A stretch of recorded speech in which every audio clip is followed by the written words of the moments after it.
at the same time. So, you know, we talked about me becoming a lawyer in 1981 with my father, Robert Olsen, and every once in a while I have the pleasure of meeting a lawyer who knew my father, and boy, when I get around a lawyer like that, I am asking questions. I want to know some history, everything he can remember about my father.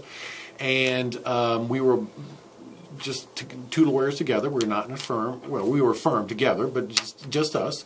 And so 1981, when I became a lawyer, in those days, for the first couple of years, really all I did was I would sit in his office and I would listen to him talk to clients and give advice.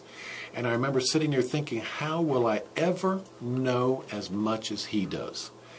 And, you know, I've learned it over the years. It takes 30 years and I'm still practicing at it. 30 years practicing and 25 years on the radio. Yes. And I want to say something about my early days in the law career too, and that was this, is that from the very beginning, 1981, as an early lawyer, people would call me up and ask me a legal question, often my friends and acquaintances. And rather than try and make up something and, you know, BS my way through it, I would say, hey, that's a great question. Let me hang up with you. I'll go find out the answer, and I'll call you back. And so I'd go to my father, but I also had another mentor, an older lawyer in Orlando. His name was Don Corbett. They were both in the same building. Either one of them I could go to. Both of them very smart about the law. And I'd get the answer to that question. I'd call my friend back up and say, here's the answer to your question. And they go, Tom, that's great, but what about this? What happens if this happens? And I go, I don't know. Let me hang up with you. I'll go find out.